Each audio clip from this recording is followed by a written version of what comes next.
You're listening to Podcast PXN, a video game podcast, delivering player experience news. Let's go! What's up, guys, and welcome to Podcast PXN, episode 274. I am one of your hosts, Daniel Prindle, aka Dan is DTM on Twitter, and I am joined over Discord by the Nintendo aficionado and artist extraordinaire, Roshan Warner, at Roro. Hello, happy new year. Glad to be back. It's been a while. Absolutely. Happy New Year to you as well. Good to be back. Talking some video games. And the host of Large Popcorn and video producer at The Gamer, Christian Macias, at ISO Christian. Larry David says that the cutoff for saying Happy New Year is January 7th. So, damn it! So close. So close. We'll allow it. And the reformed Tarkov Teletubby and my fellow Spartan Gage Dempster at Gilbo Biggins. I'm trying hard to stay reformed. New Tarkov wipe just happened. I haven't rescinded to my old ways. We're still reformed as of today, and we're just trying to keep that going strong. Keep the Reformation going. All right.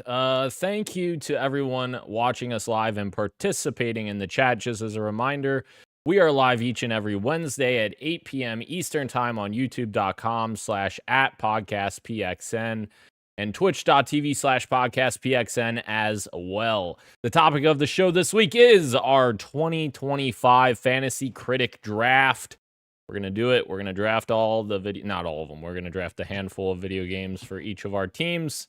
It's going to be fun. Jordan in the chat. What's up, Jordan? Happy New Year to you as well. Michael? Michael Jordan? No, it's not Michael Jordan. All right. A little housekeeping. We have the next few weeks already mapped out. We had this discussion in our Twitter chat.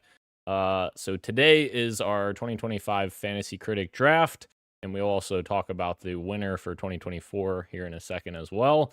And next week's episode will be 2025 predictions. So stay tuned for that next week. And then the week after next week, which would be January 22nd, we have plans for our 2024 Game of the Year and Discovery of the Year.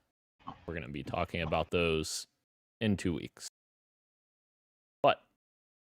That being said, let's jump into that topic of the show, and we will start by talking about 2024, and we have to say, since we're all here now, congratulations to Christian, who ran away with it from day 12 or whatever. No, it was, I think Roe was in the lead for like half the year, wasn't it? That's true, yeah. He had the most games. Yeah. And then I decided to counterpick Black Ops. Yeah, that really hurt you. That was stupid. That was real dumb. But I did it. 13. I have a 2024's standings, if you want me to go over that. Sure, yeah. Okay. Not on the podium in fourth place is Gage, Maidenless Gaming, with 57.77 points. So what's that mean, Christian? What's he have to do then? Oh, I'm glad you brought it up. Early in 2024, when we first started doing this, we were like, let's raise the stakes. Winner gets a prize, and last place has to do. It was either, what was it? It was either eat a bunch of hotcakes, or what we'd ended up decided doing, which was have the loser eat a bunch of hot wings, either like on a video or like on a private call or something. We haven't worked out how that's going to work yet, but Gage is going to have to eat a whole bunch of hot wings. You know what's funny? Roshan has been in my domicile to attest for this in person. That I've I don't know what it was. I found a hot sauce at a fair, and I was like, guys, you guys got to try this hot sauce. It's crazy hot. And I remember Rashan was there, and so were like 4 other people, and I had them all try it. And Rashan's reaction to the hot sauce that I could barely keep in my mouth was, "Oh, this is pretty good." So my tolerance is extremely low, and we're gonna have to discuss about how we get the most out of that, because I'm really gonna not have a good time, and I want to make sure that we get the most use out of that footage. So we'll brainstorm on when and where I do that. If you guys want to do that, I have to eat it throughout a random show where Christian's hosting, and then at a random point you're like, and you know what else we're gonna do? Gage is gonna eat another hot wing, and I have to fucking suffer through the show. If we want to make it its own video, I'm good with whatever. We should do this for Game of the Year. Well, like, Oh my god. that episode. And I'll order hot wings with you too. We'll eat hot wings together. Solidarity. Well, we gotta make sure we gotta find something like on Amazon where it's like you guys know the exact sauces I'm eating, because I want it to be. There has to be punishment.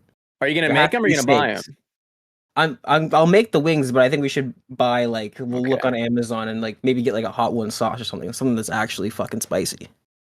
Wow. I have to call into work that night. Jordan in the chat says you're a bitch, Gage, because he says I eat hot sauce on food for fun. It's so good. Once you eat, yeah, I think you don't realize what we're talking about. We're talking. There's hot sauce, and then there's hot sauce. We're gonna make me eat hot sauce. Yeah. I will say, don't go too hot, because as someone who has done the hot ones challenge, you think you can do it, and it's like, oh, this is way harder than you think. So, okay, you've done the hot ones challenge. That's perfect. I want to. You and I will sit down and we'll find a sauce that's maybe number 7 or 6 on that list, as opposed to going to 9 or 10. It's got to be a punishment. I want steaks. 7 is pushing it. I'd go no higher than 7. Okay, we'll do 7. 6 or 7 is cool with me. It's gonna be a great year, is what we're talking about here at PXN. Well, wait a minute, Christian. Christian, why don't you do a 6 or 7, and then Gage could do a 10? Oh hell no! The last dab, she was a nightmare, dude. I vomited just a little bit. That's crazy. A tiny bit. Anyway, in third place, thanks to the Black Ops counter pick, was Ro, aka Romona Flowers Gaming, with 146.19. And then just above him was Dana's GTM, Daniel, aka ODST Publishing, with 159.49, second place. That's crazy. We could have been tied, Ro, if you would have chose something that didn't release this year. Yeah. Crazy. And then I got 211 points. Crazy. Massive dub. Massive. I'm so proud of it. My biggest regret That's insane. was fucking Losing. well. Not winning. Other than that, is not putting more money on Astrobot. Because we bid the same week and I didn't bid enough. That's a great segue into Fantasy Critic for 2025 if you want to go over some rules. But first, I will, in 60 seconds, explain very quickly what Fantasy Draft is. Again, just for fun. Of course, we're going to draft a bunch of games, and a game that we draft, we're going to get points based on the Open Critic score for them. So every point above 70 is 1 point. Every score below 70 is minus 1 point. So if I picked up Assassin's Creed Shadows and it scores 75, I get 5 points for that. Any point above 90 is plus 2 points. So if Assassin's Creed Shadows got a 92, that'd be 24 points. 93 would be 26 points, etc. We also have counter picks as well. I think we have 2 of them. And at least that was the last year. And a counter pick is, let's say Gage picks up Assassin's Creed Shadows, and I don't think it's going to do well. So I counter pick it, but it scores a 75. Well, he gets his 5 points, and I get minus 5 points. And the reverse is true. If it scored 65, he would lose 5 points, and I would gain 5 points. I think that's it, right? I think that's the essentials of how that works. Yep. So let's go over some of the rules. Last year, we did 15 total games. How are we feeling about that for this year? Does that feel right? Or is it a bit too much? Is it perfect? What are we thinking? I think that's a good amount. Keeps things competitive throughout the year, I think. Yeah. Okay. Then I think for today, 5 is a solid amount, right? Because there's a bunch of games coming out this year. 5 to draft. Absolutely. Sure. Let's do that. Total number of counter picks, I think 2 is okay. I'm open to hearing if you guys want to go down to 1 instead of 2. I'm good with 2. I like to. I like, even though I was mad that I did that. It's like it gives you an opportunity to fuck up and kind of Yeah. like it like with the Okay. with the 15, it's more competitive that Yep. way. Perfect. A little bit of that chaos factor. Mhm. But I'm going to leave it at 0. So you don't have to do a counter pick today at any point throughout the next 12 months. You can counter pick whenever. Just make sure you have 2 by the end. Minimum bid amount. Last year, we were having to bid a minimum of $5 per game. How does that feel? I'm also considering, I don't know where it is, setting the dollar amount to maybe, like, let's say $25 higher than what it was. That we have a little bit more play money. Yeah, I'm cool with that.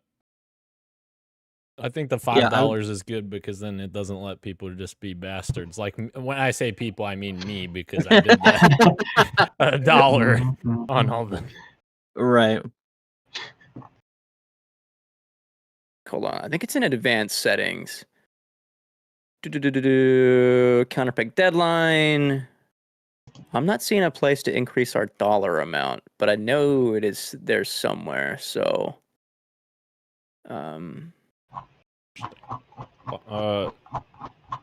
Friend of the show, Jordan, actually in the chat, he just sent me.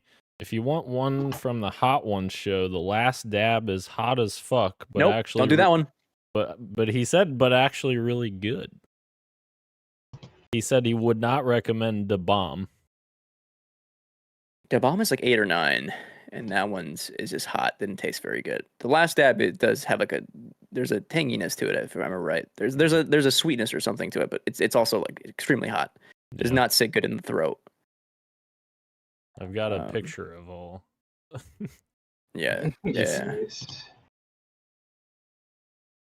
Secret bidding, so that way we don't know what we're bidding on. I think that one is a fun one. Yep. Here's something else I was thinking of. Last year we did 5. I allowed for 5 drops. 3 of them are games that will not release. So if a game gets delayed for 2026, you can drop it, and that counts as one of those.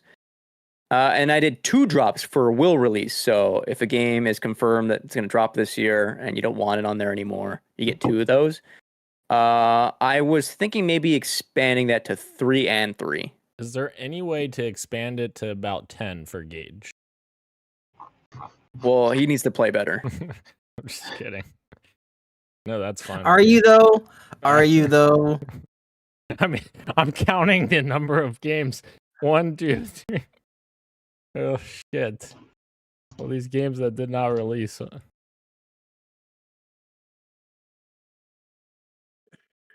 all right. This What are we year, thinking? this year is the year of Gage. I'm good with expanding it by 1. You wanna By do 1? it?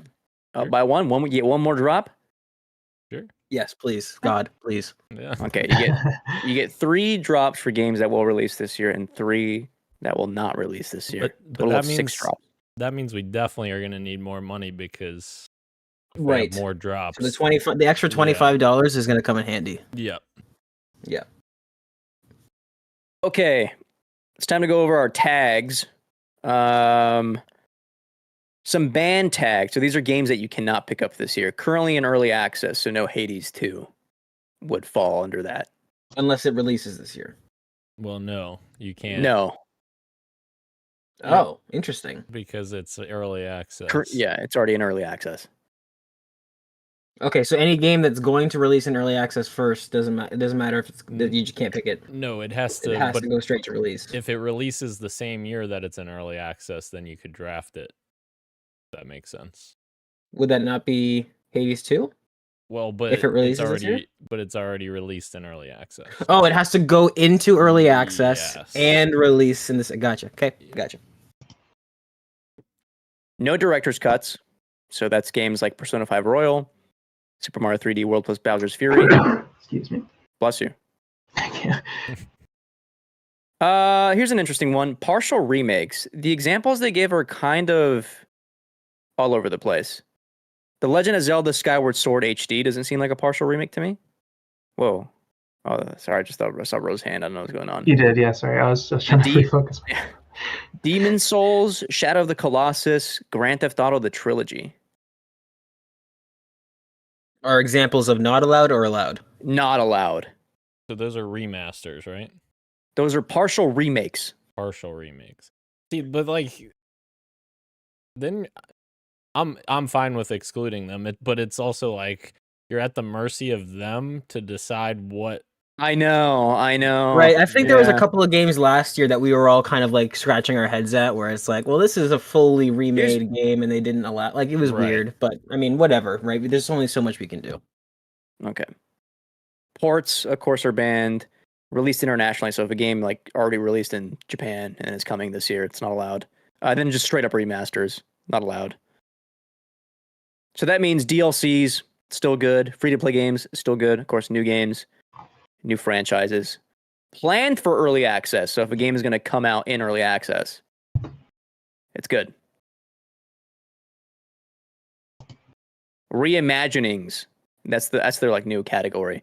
Yeah, it's your Final Fantasy VII remakes and Resident Evil 2 remakes, where like it's the same game, but it's of course reimagined. Wait, can we go back a second to early access? What did you say? It says planned for early access, a game that is planned to release in early access but is not playable yet. Those are allowed. So would that be the scores in early access then, or would it have to release? Presumably, if that's Okay. allowed. That's new, is it not? I don't think it was like that last year. I think last year we had that in banned. Oh, Right. okay. Oh, okay. Yeah. So, okay, you're changing the tags. You're making changes to the tags Yeah. for our league. Gotcha. Okay. I thought that was stuff that we couldn't change, and you were just reading it off how it is. No. Gotcha. We can change it. Do you want Which early like. access games to count or not? I do like that because then it's kind of risky because whether or not you get it because enough outlets have to actually review it in early access. Right. Okay. Remakes are, of course, good. Unannounced games. What? A game that is not formally announced, just rumored. Oh, okay, that's fine. Yeah, that's those. You can draft those. Right. VR games will release internationally first. Yearly installments. Are we really going to be fighting over? I don't think so. International But VR I'll games? leave it in. I'll leave it in. Oh, you can do a special slot? This is getting too crazy. Can I say something crazy to you right now? Tell me. I want to put you in my special slot. That's Can I- crazy. Can I say something crazy? I miss our new game franchise slot. It's there. Mhm. What do you mean? Like Like you had to do? Yeah, you have to draft a new game franchise. We did that the first year, I think. I'll add it in right now. One of our 15 picks has to be a completely new IP. Yeah. Like it. There it I like is, right there. Special slot number 1, new gaming franchise. Nice. For Dan, it should be at least 10 of his has to be, so he doesn't pick fucking Flight Simulator and Football Club and Madden. Wait a minute. It says the person who picked Football Manager 2025, and then it got delayed for the first time ever. And to bring my point full circle, guess who told me to pick Football Club 25? Yeah, that's fair. Yeah. I also told you. Yeah, I told you a few of those. You should pick up AC Shadows. You've only got 2 more left, Gage. What's the worst that could happen? I mean, that was after you needed something, and I was like, well, that's something, and then that got delayed. I think I just botched that year, no matter what it comes down to. Yeah. I need a group deliberation on these two things. Tiebreak system. So if 2 people bid on the same game, the same dollar amount, who gets it? Either the person with the lowest projected points gets it, or the earliest bid gets it. Default is set to lowest projected. I'm kind of inclined to suggest earliest bid. I would say earliest, too. but yeah. Earliest bid, yeah. Okay, and I found the thing that fucked Gage over last year. In advanced settings, in order for a game to get a score, it's by default set to the game must be released. So it must be 1.0. So earlier when we said plan for early access games can be drafted, You can draft them, but you won't get points for it. Unless I go in and change that rule to only needs a score. Interesting. Yeah. So a then game can get a yes. score even though it isn't technically released. Yeah, well, then I we think want what- that if we have early access turned on, right? Right, like Dan said earlier, by allowing us to get points for early access scores, it's not just a catch-all positive, because like Dan said, you have to be confident that this game is going to be big enough that it actually gets enough scores Okay. from reviewers. So. Now, this won't let you draft like Hades 2, for instance, right? Because it's already No, out? because it's Okay. already out. Okay.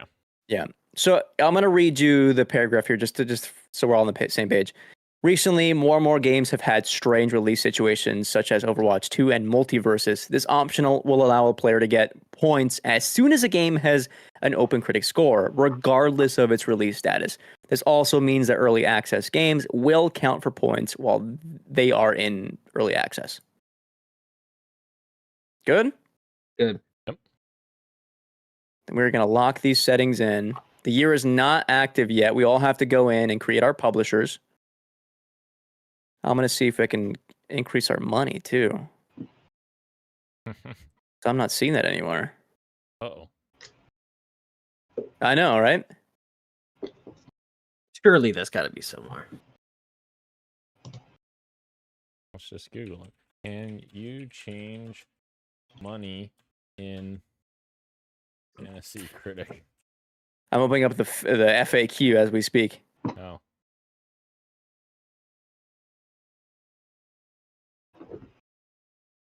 Unless it's like a default 100 for everyone, and that you can't ever change that.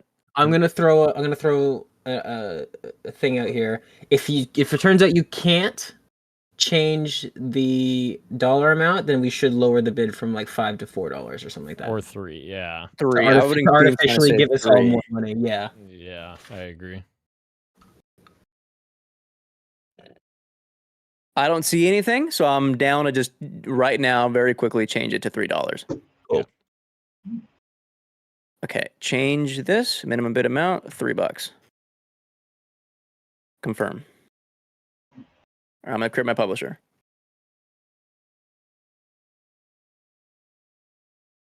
We're in there. Huge. I got waiting on 2 players. Nope.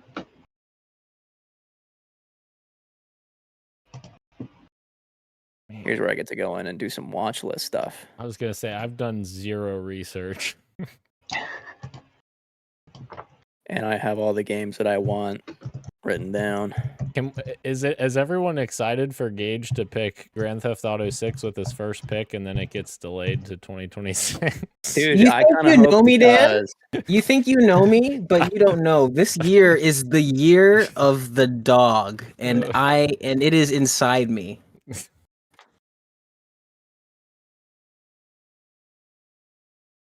And you know what's first on my fucking list that I wrote down? GTA 6. Shut the fuck up, Dan. Let's see. Let me refresh. Everybody in? I'm gonna create my Yes, publisher sir. right now. Oh my god.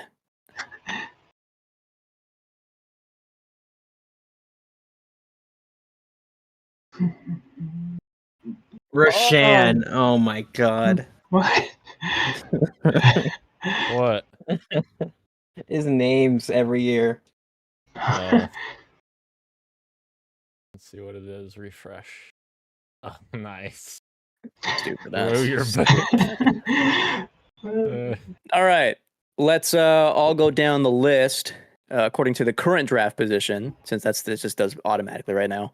Introduce yourself and your publisher.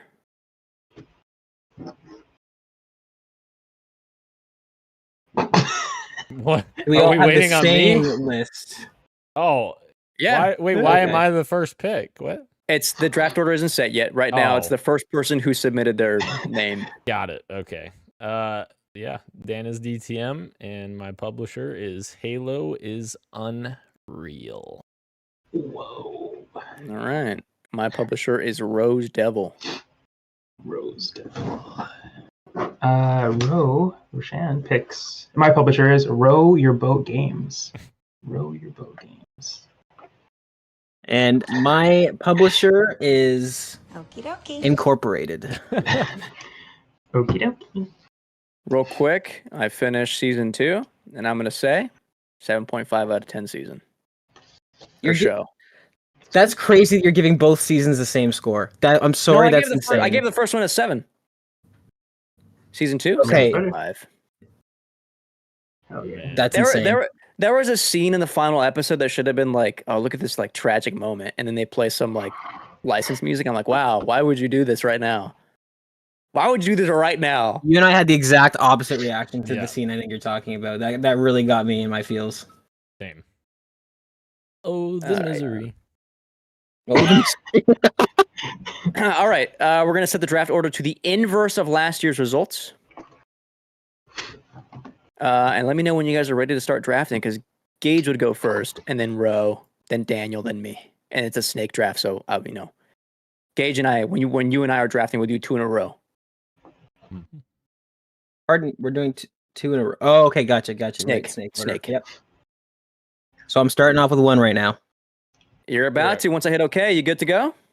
Yes. Am I doing this on my end? Or does Or am everyone I- need a minute? Hold on. Does everyone need a minute just to get a few games in their watch list, just to have games listed, or how we feeling? I forgot about the watch list. I'm just gonna do it off Thanks, the, man. out on the fly because I don't want you guys to see my screen and see what I'm doing. You do have it. You just let me know. You just let me know when you're good. Can we see each other's watch list? I mean, I guess we're all watching the same. No, fucking we thing. can't. But Daniel Okay. is streaming to YouTube. Oh, okay. Right. He doesn't want us to like go in there and cheat. Exactly. Even though he posted on Reddit that one time, was like, everyone please vote for my thing on Twitter and I'll pay you money. Oh yeah. I was asking people to. I didn't pay anybody money. That's a No, it didn't lie. come to that. Didn't come to that. It almost did though. You know what? It worked.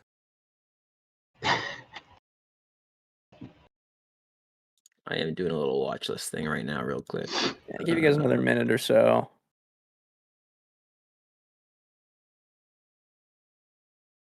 Oh, the misery. Everybody wants to be. And it was the final episode that had that moment. I was like, why are you playing licensed music right now? Why? I For this told you why moment? they're doing it. It's part of their Why didn't I? DNA. Okay, well, they Yeah. should find some new DNA. They should do some eugenics or whatever the fuck. That Oh race is. my good god.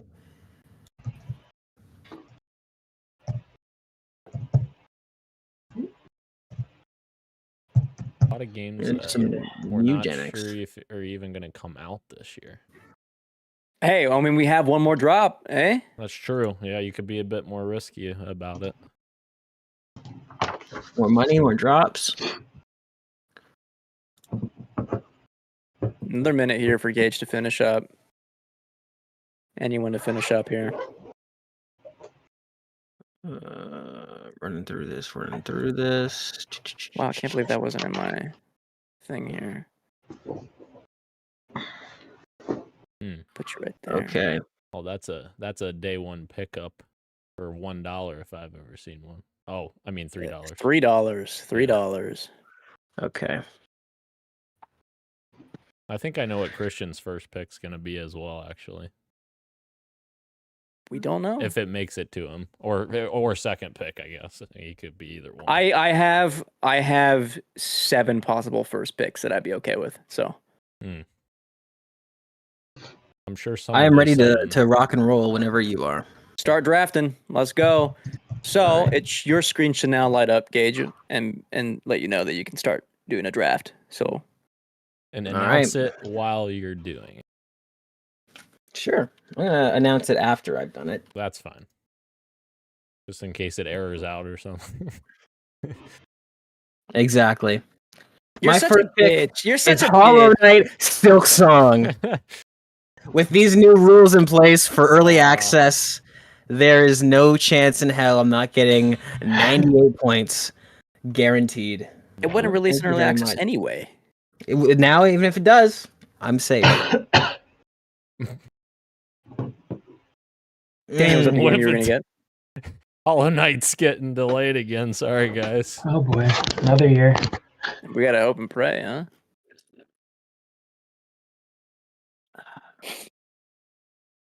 Row your boat. Nope. Is it my turn? Yep. Okay. My first pick is going to be Grand Theft Auto 6. Wow. Wow. Two 2026 games back to back. No! Shit. It's coming. They've been talking about it, or rumors that they've been talking about it. It is Like, coming this year, bro. I was hoping you'd all be too nervous to take it. Ro, that's crazy. I could drop it. No, hopefully.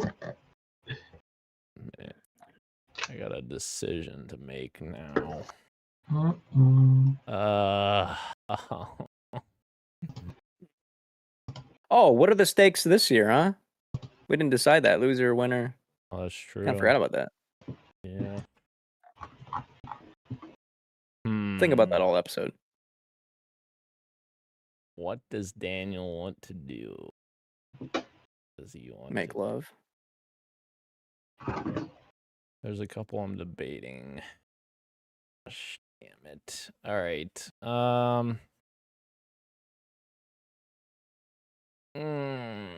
Fuck it. No.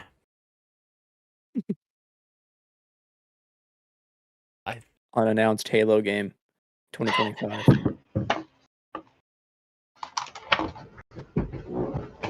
Is that on here?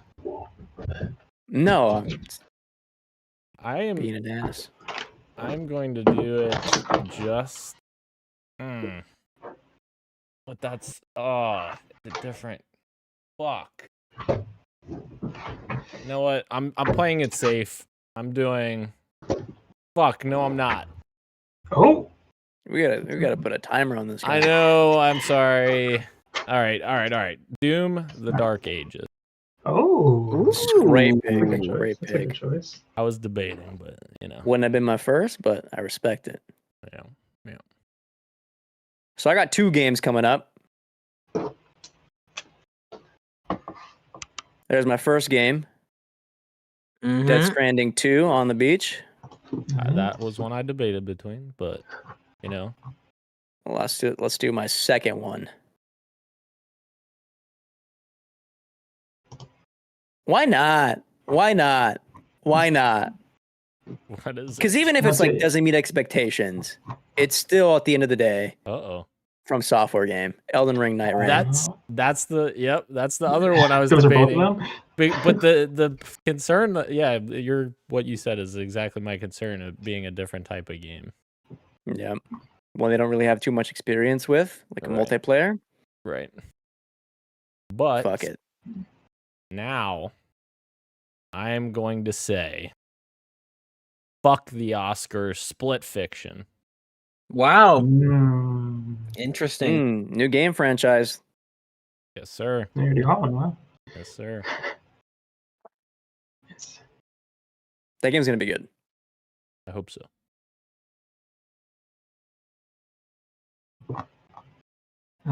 Okay. My choice is going to be. Ooh, 1 second. I'm on the wrong window. My bad.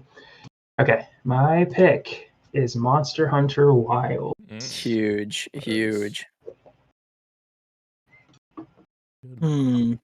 That game's gonna be like massive. That's like game of the year contender type shit I think so. for Capcom. Yeah. I'm going to continue my tradition of just cutting deep into Christian, and I'm going to go ahead and select. Let's see here. Where is it? There it is. We're just going to go ahead and do that real quick. I knew it. Oh, damn. That was third on my list. Or like. Okay. Wait till it gets delayed, Dan.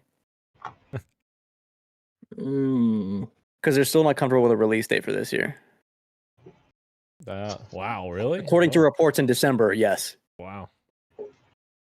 And I drafted it last year. What was I thinking? Or I didn't draft it. I think I picked it up. You saw a rumor of a supposed leak that wasn't real, and you thought it's coming. Oh, well. It happened. Oh, my God. Show my watch list. Let's see. Crap. Do I get my crazy pick now out of the way? Nobody else is gonna pick it. No, I For shouldn't do third? that. Yeah, no, I'm not gonna do it. Yeah. You think Go I should? crazy. I don't know. I don't like the wording here. I would word it differently, but I'm gonna. No, not for my third. I'm not gonna do that. Oh, No, there's No. other games I need to pick. We're gonna go ahead and we're gonna do something. Let's put Dan in the hot seat in terms of stealing things. Oh no. Let's go ahead and do this real quick. No. oh no. I bet you that won't man. release this year, Daniel. I bet you it won't. I don't think so either, actually. Oh no! Oh, Well, what is God. it, guys? Actually, I think it depends on GTA 6. None of us said what the game is. Oh, What? Outer Worlds. Oh, 2. Oh, the Outer Worlds. Sorry, 2. sorry. 2. The sequel to Dan's 2019 Game of the Year. Outer Worlds 2. Okay. Just My close it. next Wow. pick. Gage's whole list is games that won't come out this year. Wow, incredible. There are his 3 drops right there. My God. You're so My- funny and quirky, dude. I'm picking Metroid Prime Beyond. God damn Wow. Huge. Awesome. Hopefully that I comes love out. it. it.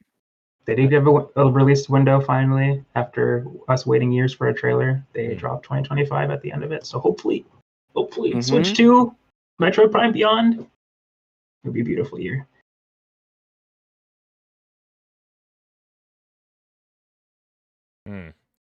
I feel like taking a risk here.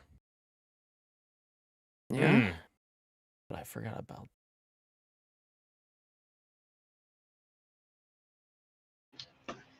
I'm thinking maybe I get crazy this next one. I am.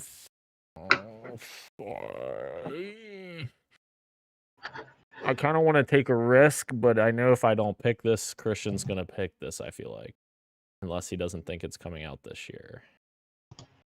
Well, I'm doing actually, a crazy one this next one, I think. Actually, you're not a fan of this franchise, so you may not pick it. Uh-oh. Let's all just get crazy. Uh-oh.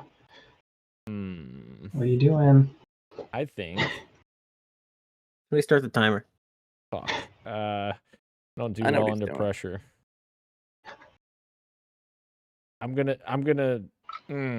Fuck. I'm really fucking torn. I feel like Christian's gonna pick this if I don't pick it now, so I'm gonna take a risk. Dispatch. Oh, interesting. I'm not going anywhere near that game. Oh, really? You think it's gonna be bad? Dispatch? The game that had like the Telltale one. Is that the one? No, Aaron no. Paul? From Is that the one, former. Aaron Paul? Yeah. Yeah, The Telltale. that's a the safe one that's pick. like- That's like an Oscar bait, but for video games. That's a safe pick. That's gonna get 80s easily. Did I? Oh, hey, no wait, I forgot about that game. Yeah, the game looks great. I need to add that to my list. That comes out this year? Yep. Or it's supposed to, anyways. We'll see. I had omitted that from my list of games to keep an eye on for this year. Thank you for the reminder. Shit. So I could have picked something else. Fuck. I had forgotten yeah. about it too. Yeah. Fuck! But I could've- I'm excited What for it. you should have picked is this game right here Oh, that I'm securing right now. It might be. the one And I was- that's that's Ghost of exactly Yote. that's exactly what I was debating. that's what I between. thought you were thinking too when you said when you said Christian isn't a fan of Oh, this. yeah. Like, what are you Yes. doing, Dan? What are you doing? Yeah, That's there goes my exactly- ghost yeah. pick. Yeah. God Yeah. damn it! I was gonna pick that later too. How does Dan only have 2 picks if he's He has 3. third in line? I have a new game franchise at the bottom. Is that the yeah? Oh, gotcha. Okay. Yep. We nerfed And him. now I'm thinking, do I get crazy? It won't be crazier than what I'm thinking, so you should do it. What is it? I think mine's gonna have to be my first bid after my 5. I don't know if I can use it on a free one, but I promise you, the 6th game that I draft will be crazier than, unless it's what you're thinking right now. I don't know. I kind of want to run the risk. Is it a Nintendo game? Let's play 20 questions.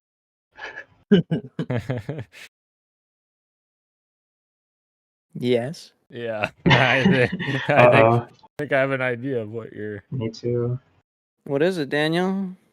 Well, it's either Mario Kart or 3D Mario. I'm assuming Mario Kart. Yep. Yeah. Sorry. Mario Kart on the next Wow. mainline Nintendo console. Yep. Huge. Huge. Mm. Last one. Oh no, I'm sorry. Not yet. You know what, Christian? You want to get crazy? I'll get crazy. 3D Nintendo Mario? in 2017 released Legend of Zelda Breath of the Wild at launch, and then Mario Odyssey came out in the fall. Unannounced 3D Mario coming in the fall. I like it. Then let's see it. Drafted. There it is. Drafted. Alrighty.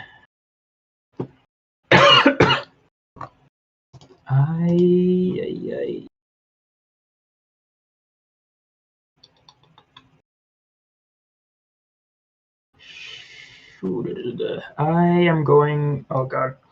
We took all the Nintendo aficionados games. I've got one. I've got another one.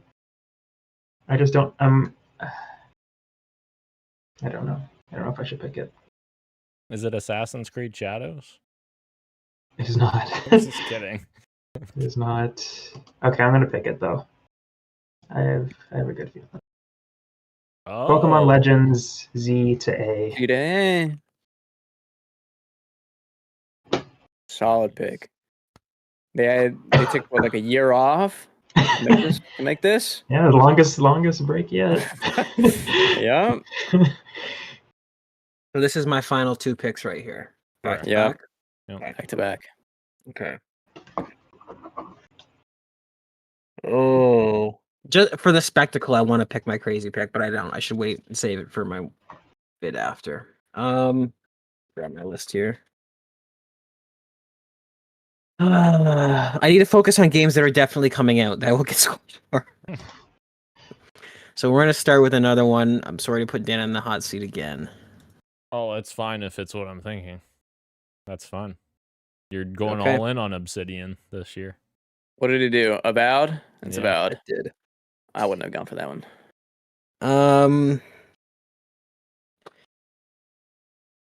You know what? I'm a slave to spectacle. The wording should be like your Mario Kart game, so I realize I'm at the mercy of whoever makes this thing and how generous they want to be. It should be next mainline game. But we're gonna do this. We're gonna get fucking crazy, and we're gonna pick that. Oh God, that's Say it. Say it out loud, motherfucker. Half-Life blank.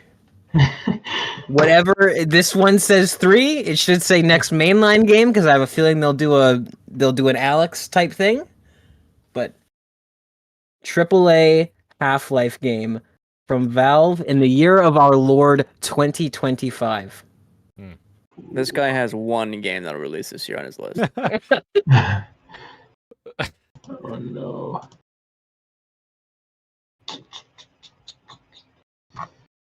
Can you tell me the definition of insanity?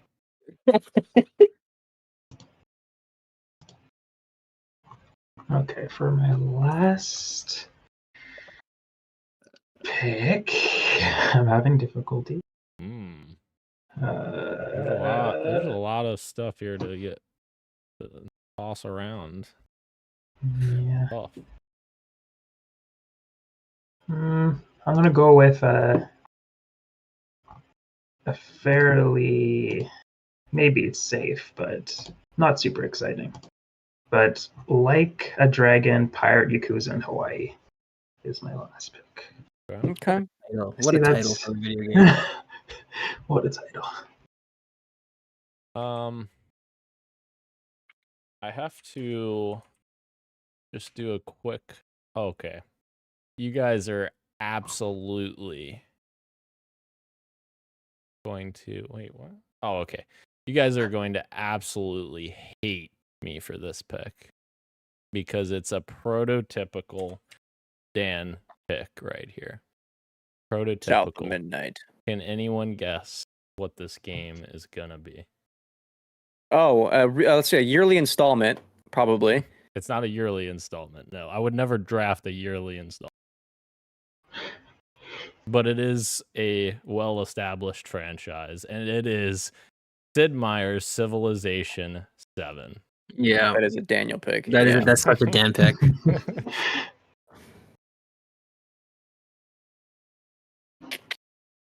Looks like my heavy hitters are kind of gone now. Let me remove a bunch of stuff from my watch list real quick. And operate solely on these known quantities here. I don't think I'm going to do a new game franchise. I think I'm going to go established for a draft. You know, I'll do NGF. What's up? Sorry, you know what I just randomly thought of? Is there a setting that you could do, like, where people can only draft like 2 things per week or something? Or is that not, or like pickup? No, I didn't see, like, they limit the amount of pickups you could do. Yeah. No, why is that? I was just curious because I feel like it would make it a little bit more competitive because then you couldn't just run the gambit, I guess. Right. You gonna run the gambit this weekend, Dan? Probably not. I'll probably wait. Oh yeah, you'll probably wait. Yeah, I should probably wait then too, because you said you'll probably wait, so I should probably just wait then. I'll probably wait about 3 weeks when no one suspects it. Let's probably just hold off. No one suspects it, and I just grab all the single A games. Single A. I've never heard anyone say a single A game. All the single ladies. It was a joke. That's why. Let me Google something real quick. Let me Google that for you. This is my last pick, so I gotta make sure. Hail Hydra? Ooh, yeah. Ooh, yeah. I am, All right, my last one that I'm going to do, 5th and final here. Go to my watch list. Oh, fuck. I forgot about these 2 games, man. Uh-oh.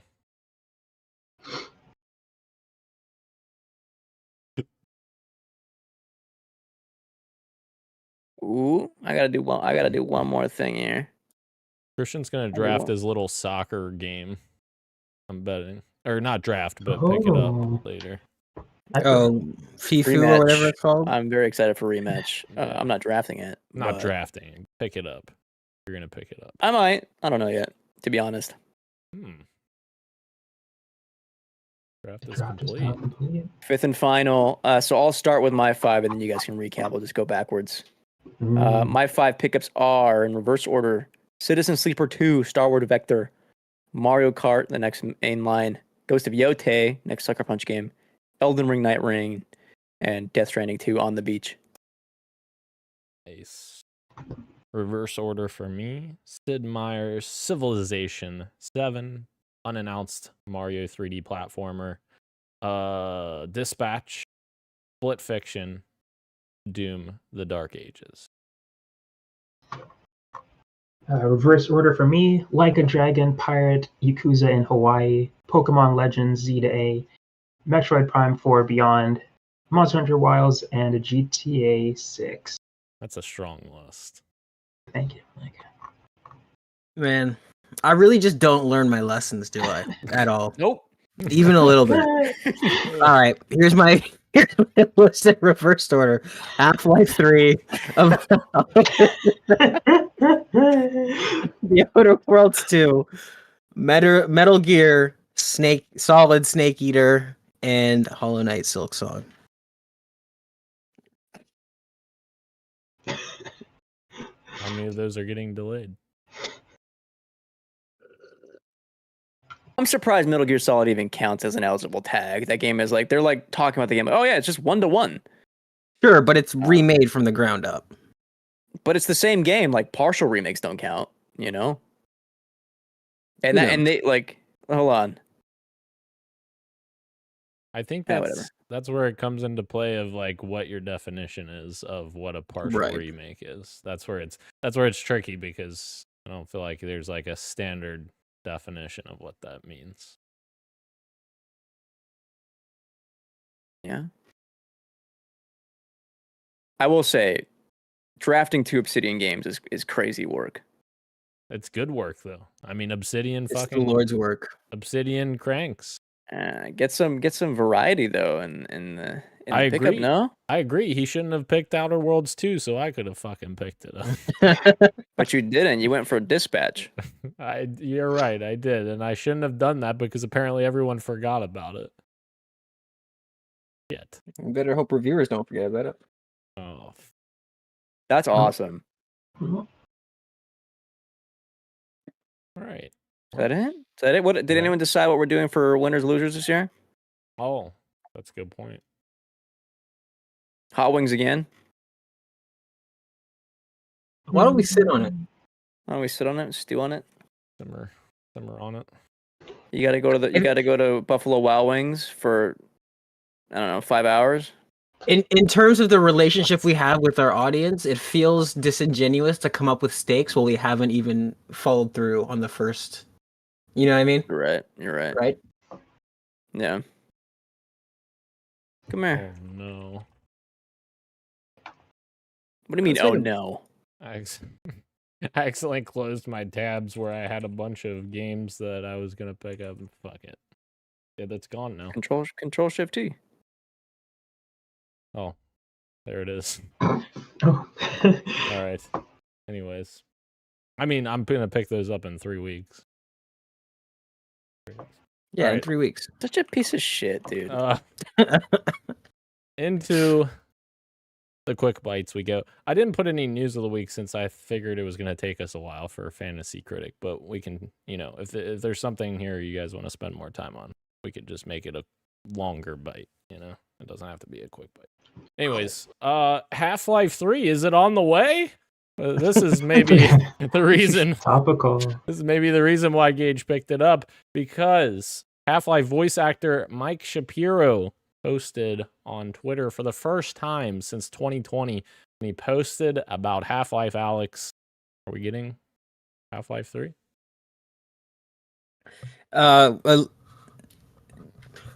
Taking Fantasy League out of this for a second, not trying to be funny or anything like that, it definitely seems like they are up to something. There was a bunch of leaks from, not LinkedIn. What's the one that all the artists use? Maybe it is LinkedIn. I don't know. Coffee?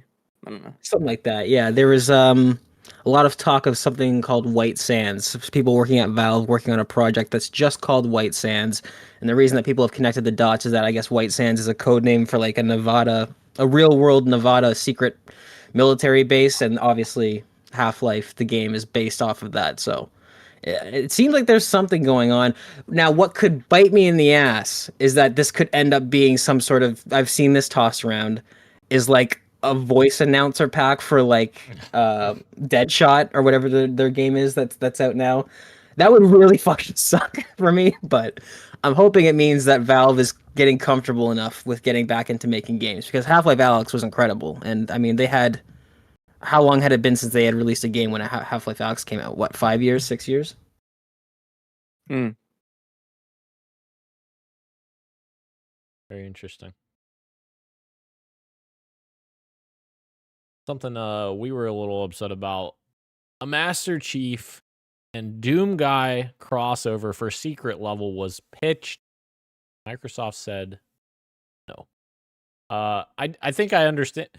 I understand why Microsoft said no, because they had the Halo TV series at the time, I'm sure, when this was pitched, because that was still ongoing. That released in early 2024. So I understand why they said no, probably because of that. But I'm hoping maybe it gets revisited and they say yes to a future season, because we do know that it's been confirmed that they're having season 2 already coming on the way. You got to protect the brand from slop. Right. And then meanwhile produce not great television. Yes. I see the I didn't watch I Secret see what Level. you did there. Yeah. I see what you did there. I would have been more inclined to watch that show if it weren't like 5-minute shorts. Did you even browse the season at all, or did you just completely. I had a bunch of people talk to me about it at SGF, and some of them like gave me breakdowns of the episode that I didn't ask for, but like they still gave it to me. And I was like, oh, cool. I might check that out. Just never did. Interesting. I heard the animation was like pretty fucking wonderful, but the writing was like kind of hit or miss, which is how Love, Death, and Robots kind of goes. Love, Death, and Robots. 3 things that you can expect in life, just like you can expect more Nintendo Switch 2 leaks. Too many leaks, in my opinion. Yeah, I mean, at this point, we have everything. There was some leaks that showed off or talked about some AI upscaling technology that is going to be in the Nintendo Switch. This comes from Eurogamer. We have a look at what appears to be the Switch 2's internal components, as well as confirming that it will use some sort of AI to boost the system. Obviously, we're seeing that with the RTX 5080 or 5070, 50 series on NVIDIA side of things for PC, so it seems logical that Nintendo would have some kind of AI built in to help boost the console. And we also got a look at some photos of the Nintendo Switch 2 Joy-Con controllers. It has like light blue accents. Looks very similar to the original Switch controller with a few extra buttons. And then we pretty much got literally the whole thing showed off in a video at CES where there were physical like demonstrations of it, which is very interesting that Nintendo wasn't like, what the fuck are you guys doing with this? I mean, it's on them. If it's at CES. It's 100% on them. This is. I mean, we talked about this briefly in our private chat, but I don't know what Nintendo's doing. They seem like they're a little bit asleep at the wheel. This isn't the normal like, oh, somebody from a Nintendo factory where they're making the thing leaks one picture. It's like they're sending it out to multiple partners without even. Have we gotten an official name from them yet? I mean, we know it's the Switch 2 now, but like Nintendo Successor to the themselves. Nintendo Switch. Exactly. Like, what are they doing? I don't know. I agree with Christian. It's totally on them. They've held this way too long. Very strange maneuver from them. Indeed. And then there's some fans out there, I believe maybe on this podcast and maybe in Christian's friend group that loves this video game called Marvel Rivals.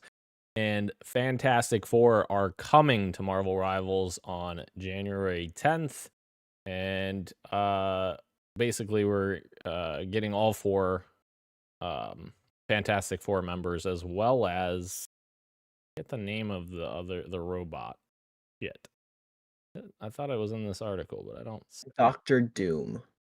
Dr. Doom. He's not a robot. He's a guy. Yeah. Oh. His name's Jarvis? Jarvis? Are you talking about a robot? Ultron? No, it's Ultron. the little robot, a Fantastic Four. Iron Man? Little Fantastic Four Iron Man? robot. Herbie. Herbie. Ooh, The little guy is named Herbie. Herbie. Oh, yeah. Yeah. Fully loaded. Like the Well, no. yeah. You're talking about the Lindsay Lohan movie No. where the Jeep drives itself. Not Yes. that, no. Jesus. Oh, I forgot. I forgot to switch the scene, so we were still in the Fantasy Critic scene. Sorry, everyone. Anyways, yeah. Marvel Rivals. Then we go to Sony has announced multiple movie adaptations for everything. No, just kidding. Horizon Zero Dawn is getting a movie adaptation.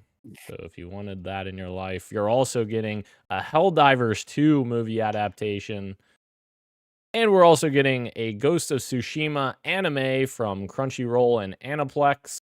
And we also got a new look at Season 2 of The Last of Us in our way. I want to throw something out there. I really appreciate I mean, I know our opinions amongst this podcast is divided on The Last of Us. I really like the first season. I really, really, really like it when they use direct sound effects from the game. I don't know if you guys noticed, but the siren at the very beginning is like the exact same file like that they used in the game. And that's one of those small things where it's like if you don't catch it, it doesn't matter to you. It doesn't take anything away. But if you do, like I immediately was brought back in like a very nostalgic way. Like I was in on that trailer immediately. And they did something like that in the first season. They did like a few sound effects that were exactly from the game, and it's a cool little touch. I like it. I appreciate it. It's thoughtful. You don't have to do it at all. I mean, we've talked about adaptations even in this earlier the show that haven't been that great. So I love when they go the extra mile like that. Very cool. Very excited. I'm so excited. My mom recently asked me about is there season 2 coming out of that anytime soon? I was like, yes, Mom, it's coming soon. And you're not ready. And you're not ready. That's awesome I'm that excited. she's getting hyped about it. Yeah. And I was like, this is exactly what I wanted all those years ago. I wanted Right. other people to witness to experience the story, and now it's happening. It's cool. Oh, If I speak, I'm in trouble. Uh-oh. Kirik is here late, but regardless, hello, boys. Hello, Kirik. Thank you for joining us. I missed this. I think the most interesting bit of this news is that they're doing an anime for one of them, one of their biggest IP as of late, which is Ghost of Tsushima, and that they're not doing any live action. Well, no, they're doing a live action as well. I'm sorry, with Chad Stahelski is directing, which I think that's like the one I'm kind of excited about because he's like such a competent writer and director now, and also former stuntman, Right. and action choreographer. That I think that movie is going to have some real juice behind it, but I think just expanding with anime is going to be really interesting because most live action adaptations like are kind of hit or miss for me, and I would prefer if like they did something cool with a different medium like an animation. We just got League of Legends Arcane critically acclaimed. And they were able to do really cool stuff with that, so I'm curious to see what that looks like, as opposed to like what does a Helldivers 2 movie look like? I don't really care.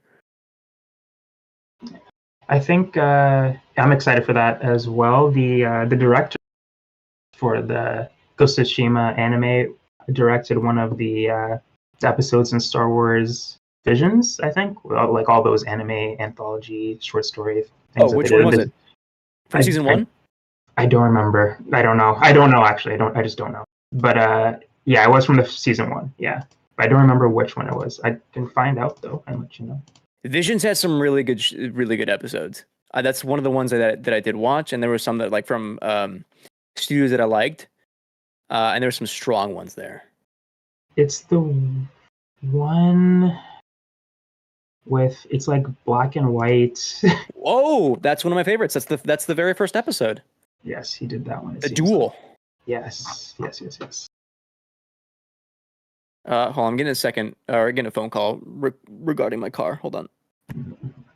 Regarding your car's extended warranty. We've been trying to reach you.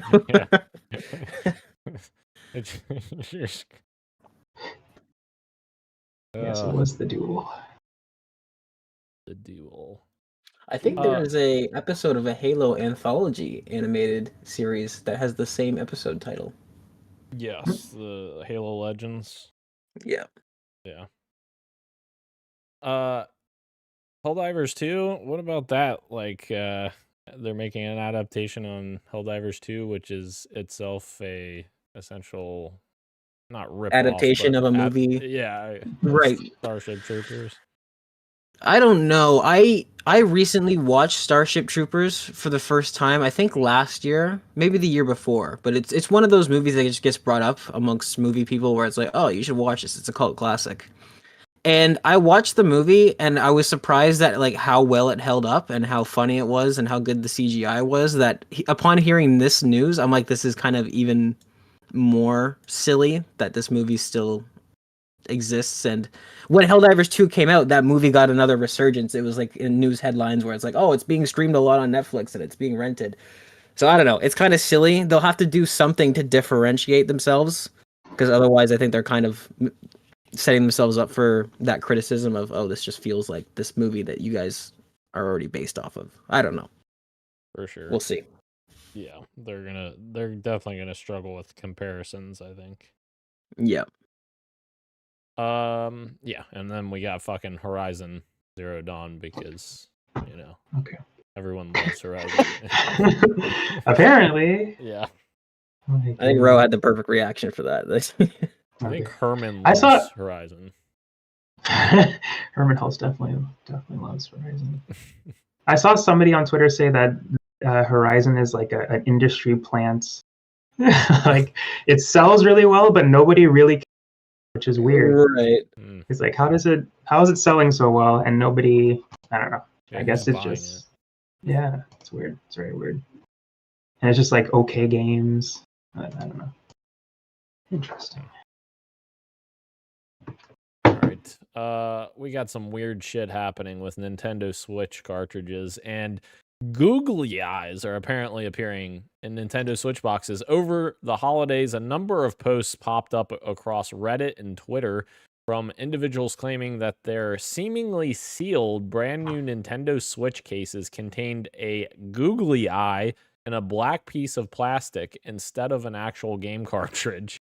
Why a googly eye? The running theory is that the googly eye will rattle if you shake the Switch box, similar to how the box rattles with an actual game inside.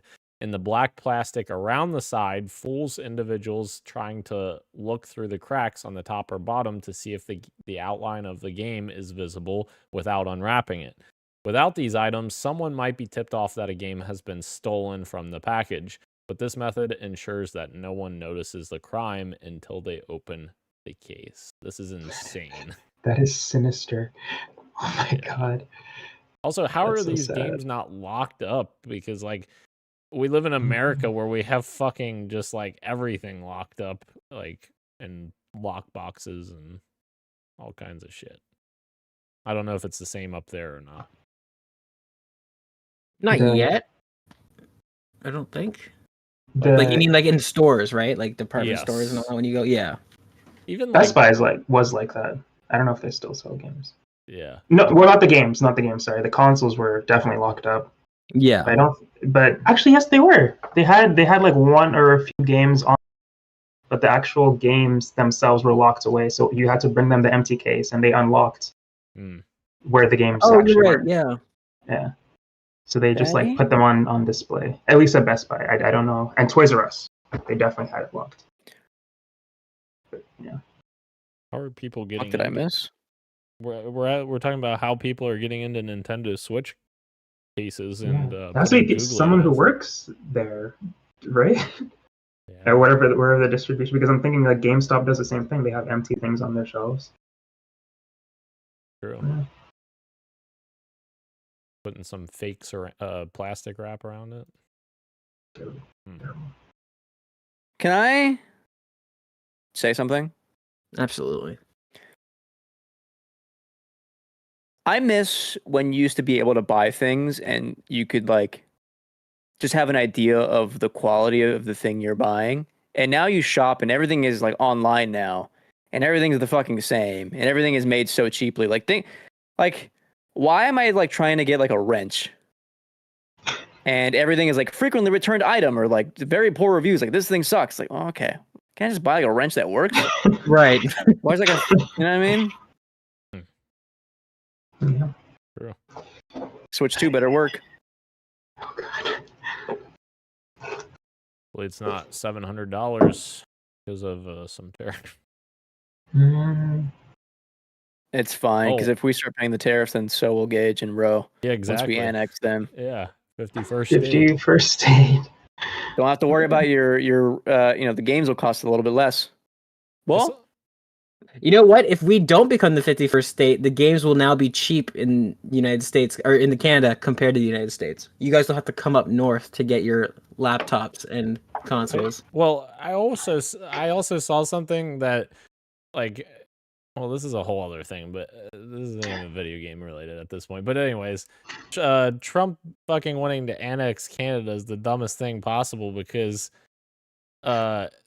Canada's approval rating and I guess it's not approval ratings. You guys don't live here, but like 80% of people that live in Canada wanted Kamala Harris and 20% wanted Trump. So like people were doing the math on how many electoral votes Canada would get if they became a state, and it would.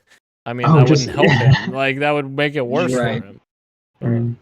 Granted, he doesn't have to run again, but so it's not even that 80% of Canada is liberal and the 20% is conservative. It's that even our conservatives are much more liberal than your conservatives. Like that's what it comes down to.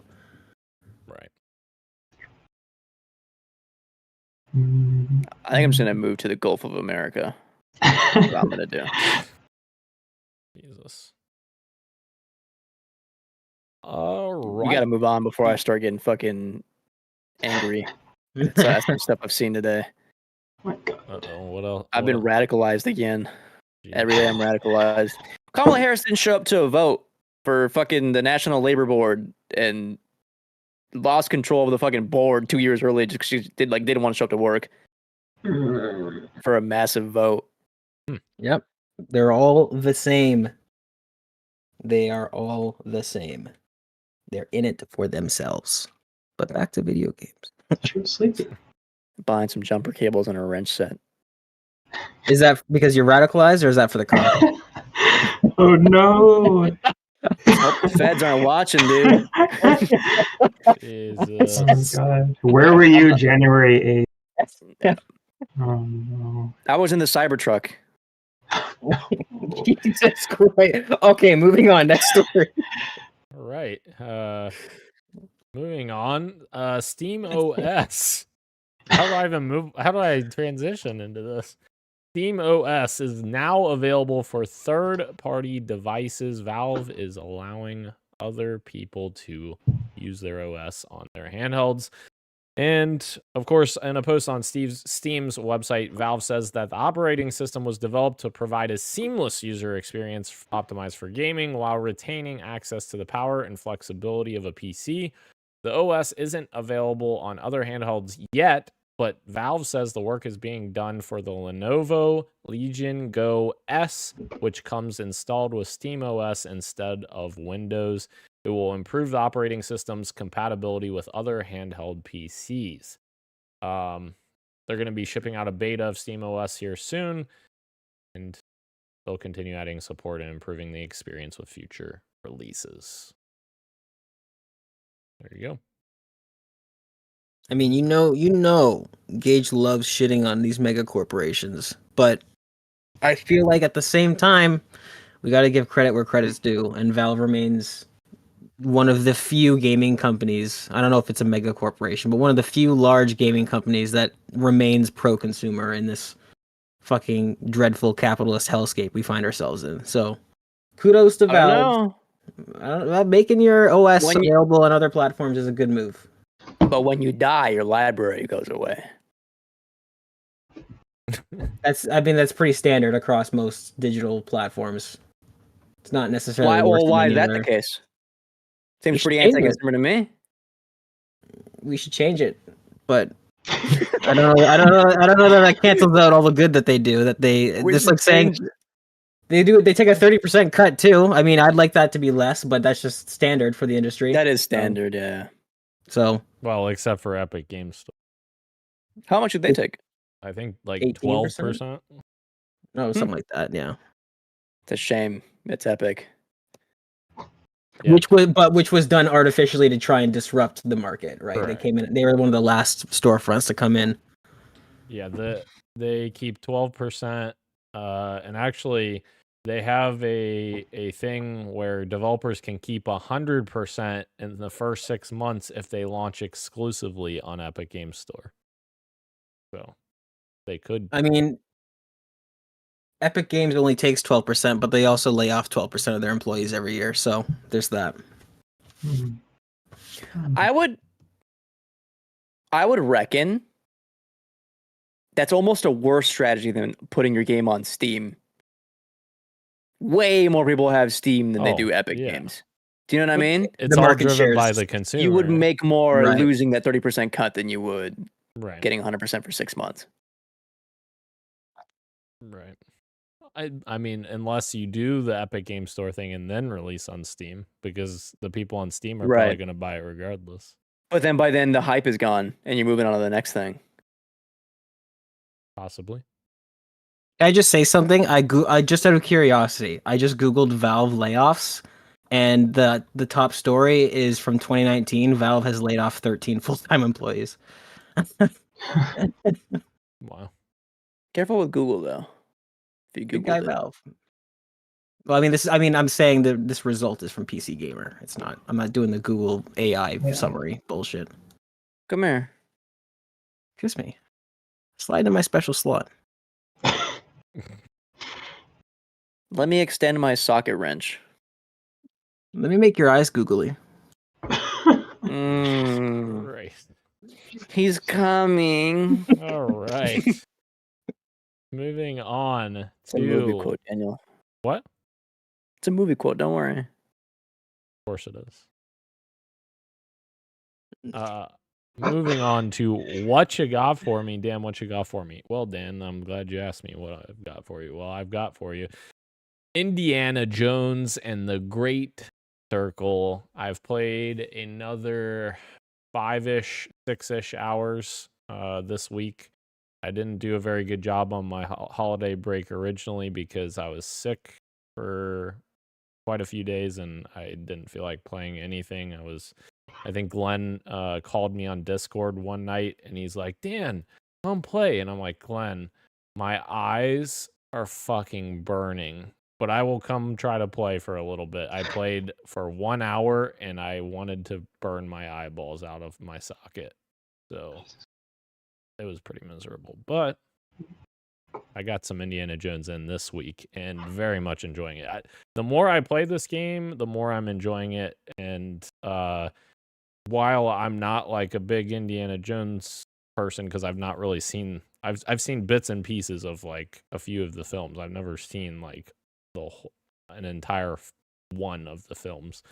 I very much enjoy this and can see why someone who would be an Indiana Jones fan will be a fan of this, because it feels like an Indiana Jones movie. Like it feels like you're playing a movie, and that's for good and bad.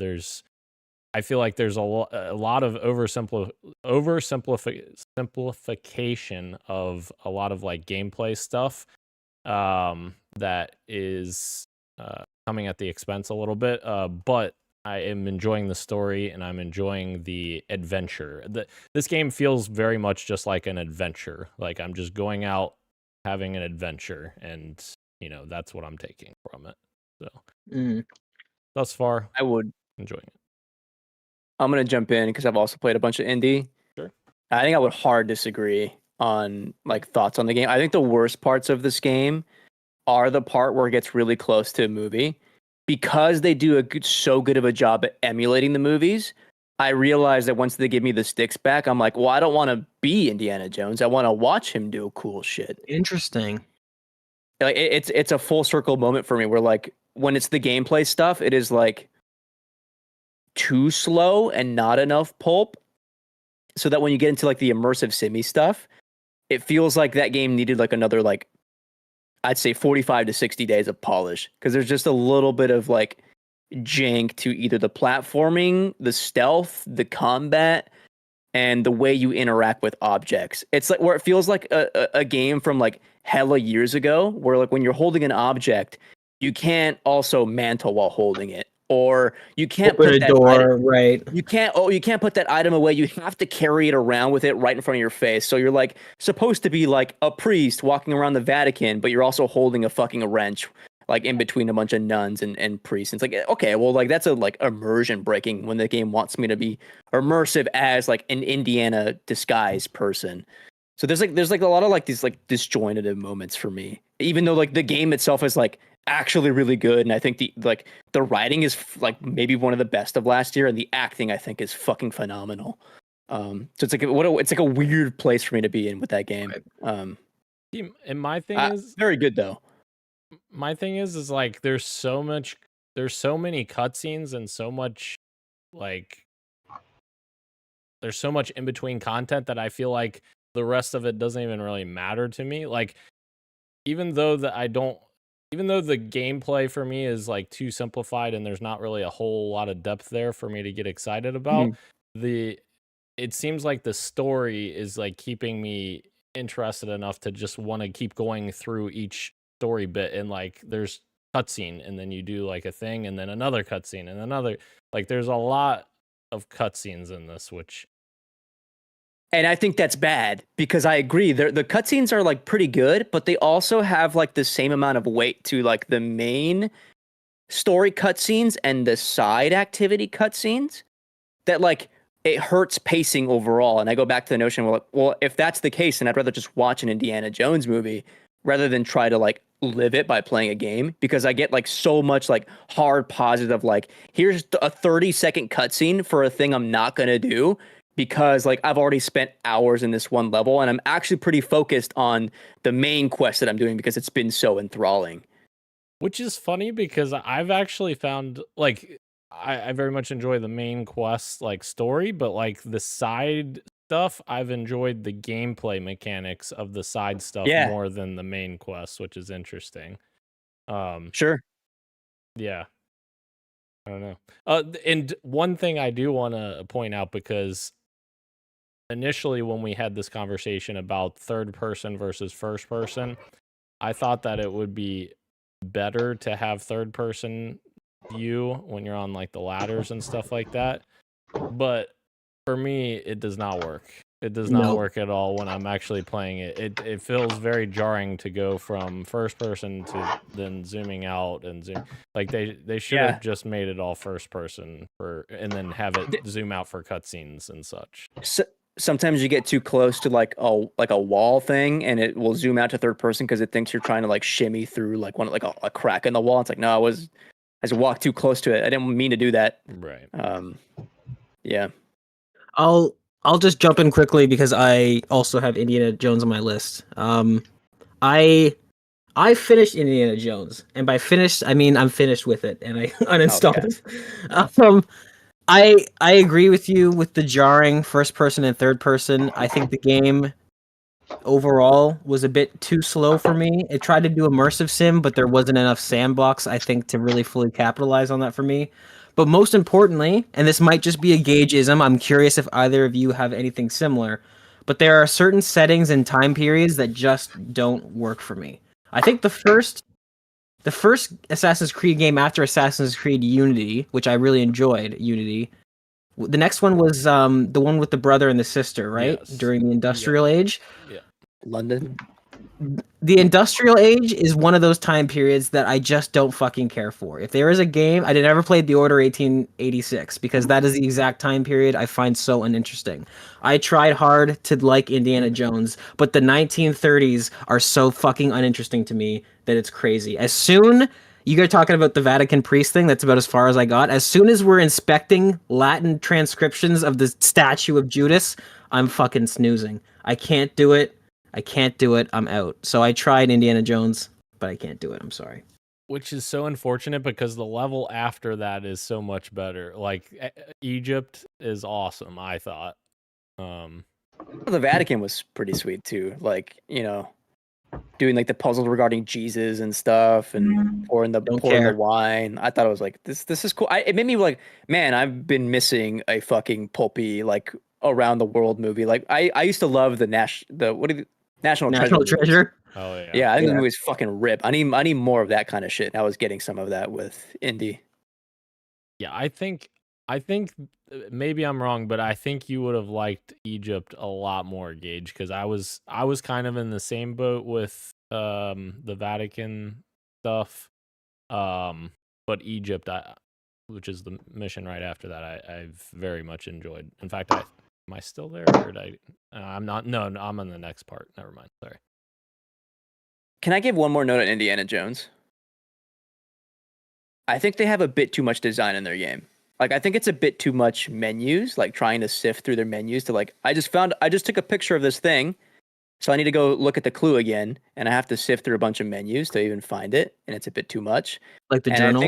I think they're a bit too hands-on with like the text that appears on screen. because very constantly, if you do side activities, it'll be like puzzle solved. And it's like, yes, I know I'm watching this massive stone monument turn in front of me. I don't need the giant text that says puzzle solved. Just let me enjoy the spectacle of the thing. The other thing that annoys me when you bring up that aspect, when you pick up a book and then you have to like buy the book or whatever with your fucking discovery points. Money. That shit's so stupid because I always have enough points to buy all of my. I don't know. Maybe I'm not finding all the books, but I always have enough points to buy all the books. So I'm like, why even do I have to buy the book? Just fucking give me the thing, bonus thing. Make it part of the right there. progression, right? Yeah, or even to have like an option to like buy it right there from when you first pick it up instead of like putting it away and then opening up your menu and then tabbing over and then going down. Yeah, that's a little monotonous. Kirik, sorry. Happy New Year to you as well. And it was Christian who won 2024 Fantasy Draft Critic. Is there ever any doubt? Critic. Yes, there was. Maybe stay tuned for the end, Kirik, and we'll tell you our picks for this year. Ro, you got? Nothing, but I was gifted by a kind gentleman Sonic X Shadow Generations, and I've got 4 days off coming up. Hell yeah. I'm gonna try and finish editing my video by Friday, and then the rest of my day, I'm gonna be gaming. Maybe enjoying. Yeah. So I'm planning to play that on the weekend. Very excited. I have it booted up on my Switch. I have like the cutscene like open, and I was like, okay, just leave it there for when I'm ready. But yeah. Unlike Sonic the Hedgehog 3, the movie, I have not been spoiled on the game somehow. But the movie, Twitter, I made the mistake of using that app still. I've been ruined, but somehow I haven't been spoiled for the game yet. So I'm excited. That's awesome, man.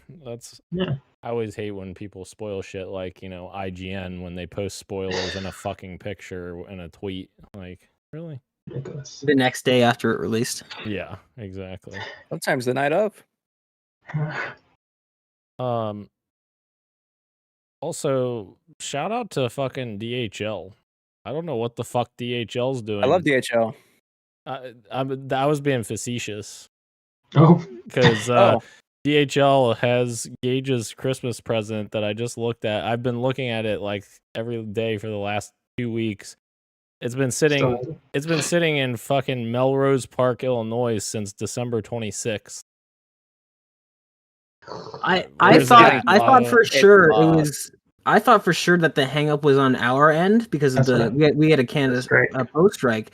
But then Ro texted to the group chat. He's like, "Oh, thanks for the Christmas gift, Dan." Yeah. I was like, "What the fuck's going on?" Well, now that was different though because I ordered that. So I told Ro before you guys joined, I ordered that from U.S. Amazon, and it was only like $8 to ship it. Okay. Directly to him.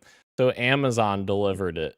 It wasn't right. It wasn't you like your post people. Yeah. So gotcha. It might be because of what you're talking about because this is it's saying DHL e-commerce and then delivery by USPS International. So I'm assuming that's going to go to your post people. So are they still striking? Is that what you're saying? No, the strike was ended a week ago, maybe a week and a half ago, something like that. Yeah, I don't know. I guess I'm gonna have to, I don't know, give this a few more days and then send something and try to figure this out. Yeah, a few more days, buddy. It's been 2 weeks. I know, but I don't know what to do. I literally, I had something ordered from November, and the strike happened, and then after the strike lifted, it took another week and a half, I guess, and then it came. And I didn't do anything. When did the strike end for you guys? Oh God. Like Gage is saying, I think it was like beginning of January. Oh. Or late December. Okay. I don't know. Maybe just before Christmas. Maybe I'm off on my numbers. Yeah. I really hope I don't have to contact support because without giving away what this is, I do not look forward to that. All right. Christian, what you got besides Indiana? I played a bunch of stuff while on break, primarily because I took my Steam Deck with me, so I got to play some stuff that I had on Steam and then download some new stuff. I'll briefly talk about 3 games. Well, I'll mention one of the 3. Prey, 2016. Hell yes. Nice. 2016, I think, right? 17. 17, I think yeah. sounds right. Yeah. Good. Great presentation, great immersive sim. I'm still playing it, so I don't have much thoughts beyond that. I will say I don't like playing games with the Steam Deck layout. I prefer like a concise controller. Having it be like my grip like this with like the back buttons or just like kind of farther apart is not quite for me for a game like that. But it functioned very well. Verified games on Steam Deck work very well.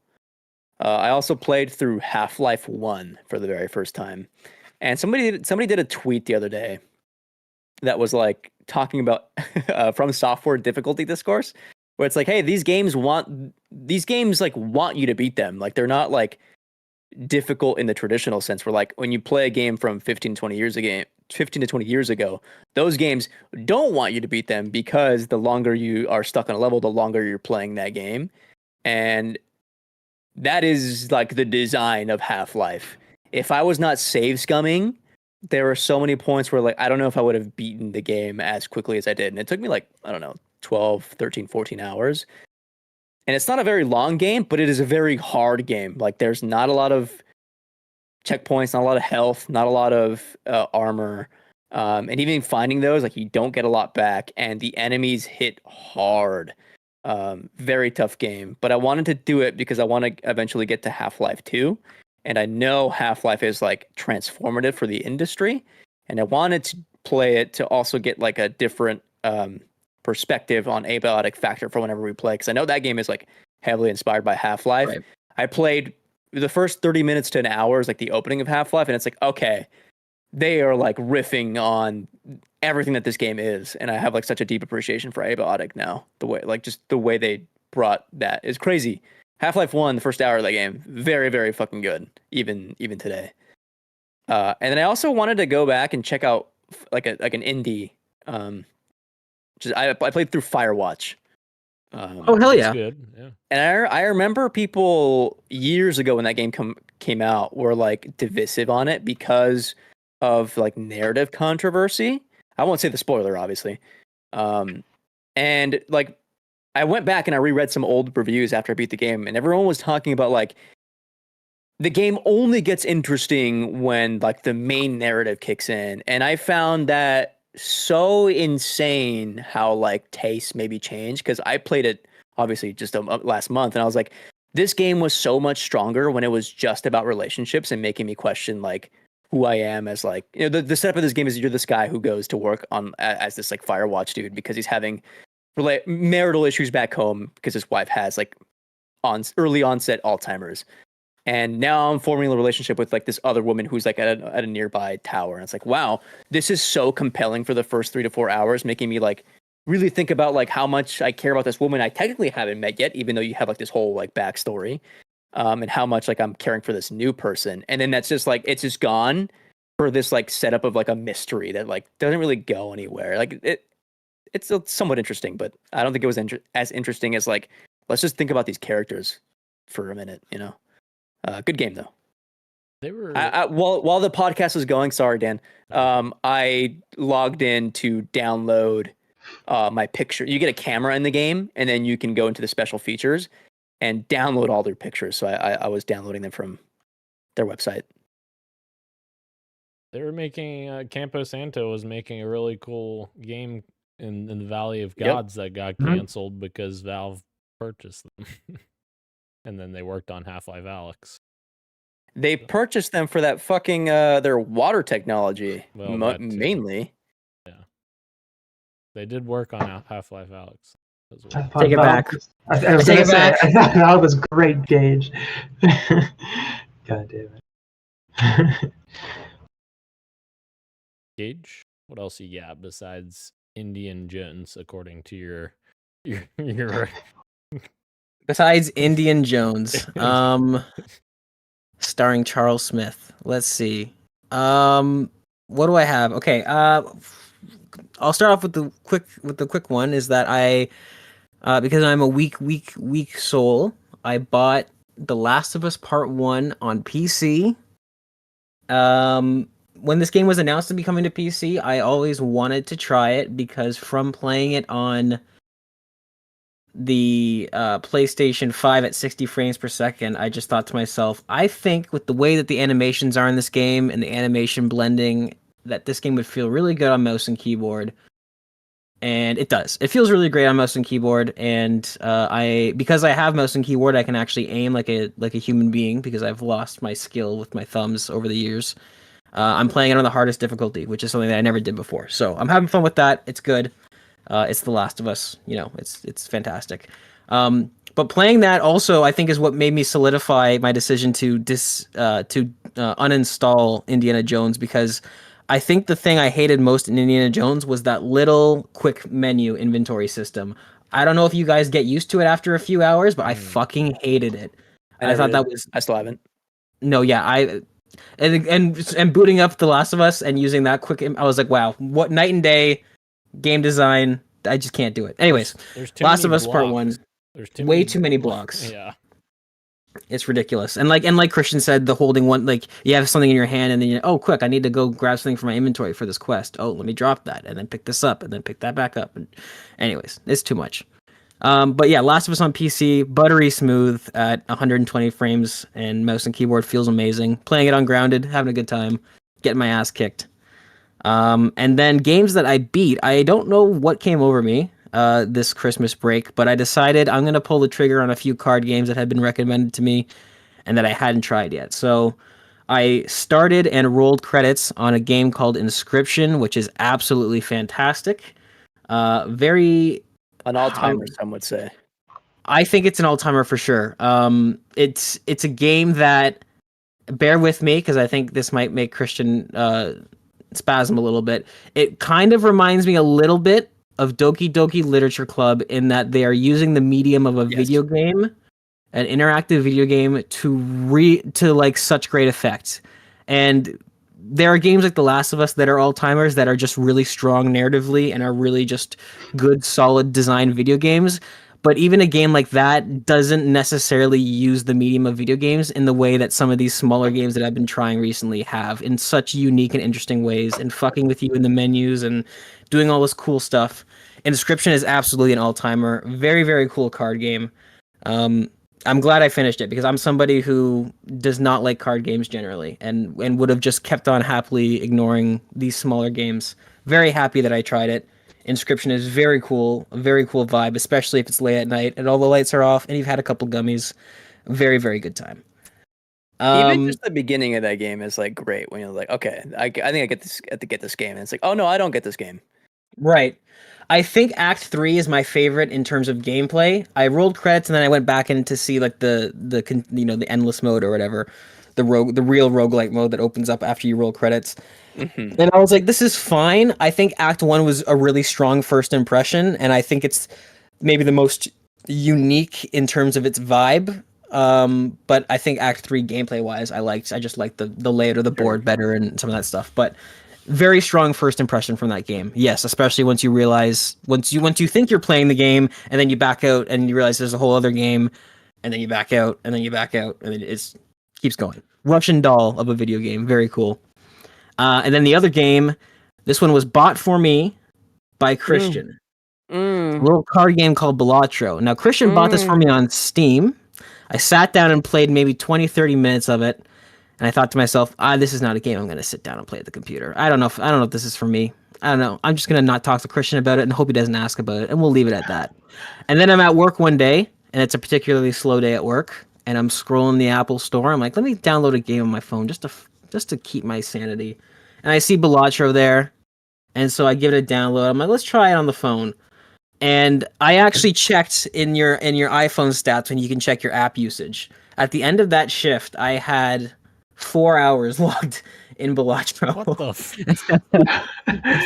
Dude, that game Because is every like, now and then, awesome. God smiles on a GM factory, and the machines break down, and you get a lot of what we like to call ass time. You mean Toyota? And I played 4 hours of Balatro, Say and Toyota. since then, I don't even want to check my app usage. I'm gonna guess I probably have I've had the game for about a week, 2 weeks now. I'm guessing I maybe have 30, 40 hours logged in Balatro.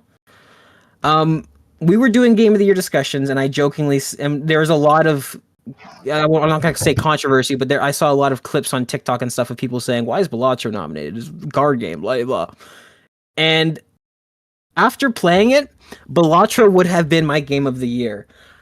When it comes to game design, this game is an 11 out of 10. There's no story, there's nothing, there's no heart, there's nothing to keep you, interested in cinematic sense.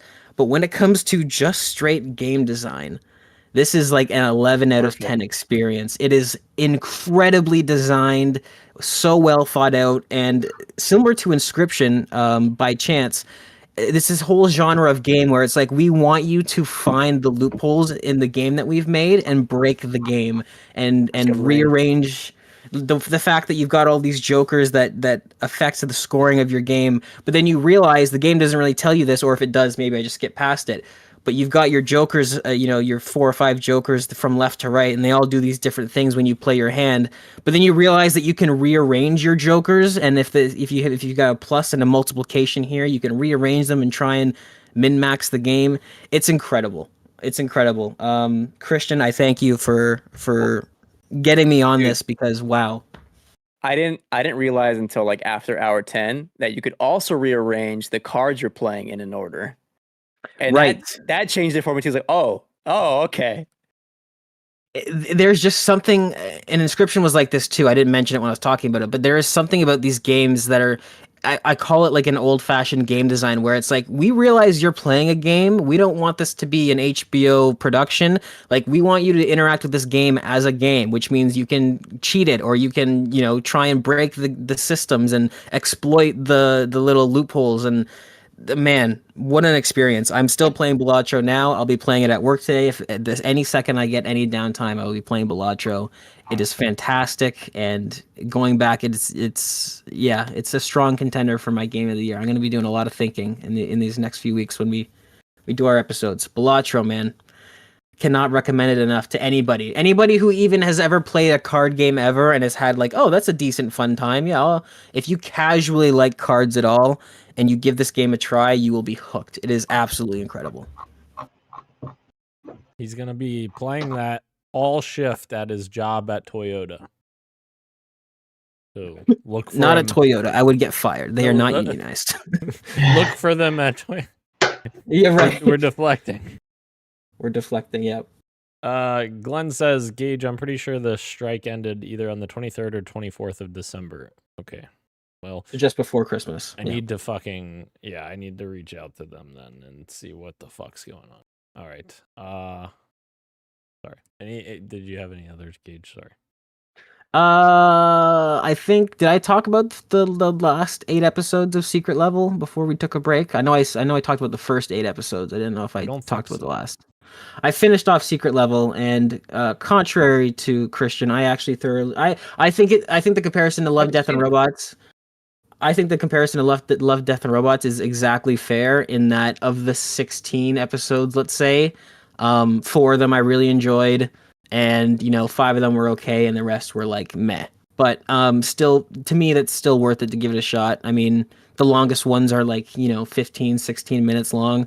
I'm not really losing any time, so I liked it. I'm really excited about the Warhammer IP. It's something that I have no familiarity with whatsoever, but the fact that after watching that cinematic, which is the most of Warhammer I've ever seen of anything, I'm excited that that's the thing that Henry Cavill is super jazzed about, and that he wants to make an accurate TV show of, because if that's the vibe he's going for, it's very cool. I didn't know cosmic horror was a part of that. I thought it was just, tough Marines doing tough things, but the end of that episode is fucking awesome and very creepy and disturbing. And if that's the type of stuff that Henry Cavill wants to do at Amazon, consider me excited for the Space Marine Warhammer, whatever the fuck it's gonna be called. Very cool stuff. The PlayStation 1 was god awful. Is one of the worst things I've ever seen. Do not watch it. It is just very, very bad. Dan, you'll probably like the Outer Worlds one though. The Outer Worlds one was one of my favorites, so recommend that. Okay, I'm gonna have to watch it. On the list. Before we close out the show, real quick, just to tell Kirik our games that we drafted before we go. Do you guys remember your games? I have mine. I have the page up, so I can even read for people. Okay. I have mine up too. Okay. Gage. Okay, Kirik. We did not, in fact, learn any lessons. So we went with Hollow Knight Silksong, Metal Gear Solid Snake Eater, The Outer Worlds 2, Avowed, and say it with me, Kirik, Half-Life 3. My games, Kirik, are Grand Theft Auto 6, Monster Hunter Wilds, Metro Prime 4 Beyond, Pokemon Legends Z to A, and Like a Dragon Pirate Yakuza in Hawaii. Oh yeah. And mine are Doom, The Dark Ages, Split Fiction, Dispatch, unannounced mainline 3D Mario platformer, and Sid Meier's Civilization 7. Reading it out loud like that is so funny. I don't know why. I'm gonna have to do the same thing right now. I have Death Stranding 2 on the beach, Elden Ring Night Rain, Ghost of Yote, Mario Kart unannounced next mainline console game, and Citizen Sleeper 2 Star Wars Vector. I can't wait for Nintendo to announce that Mario Kart 8 is coming to Nintendo Switch 2. I'm sorry. For what? They're just porting Mario Kart 8 to Nintendo Switch 2. Knowing they probably would, and it would still sell a shit ton of copies. It probably, yeah. Deluxe. Super Deluxe. Deluxe. Super Deluxe, yeah. All right. That does it for us, guys. Thank you again to everyone joining us live on YouTube and Twitch, as well as podcast services everywhere, including Apple Podcasts, YouTube Music, Spotify, and everywhere else you get your podcasts. Thank you, Ro. Thank you, Christian. Thank you, Gage. I am Daniel, and this has been Podcast PXN, and we are out. Much love. Keep on gaming. See ya. Adios.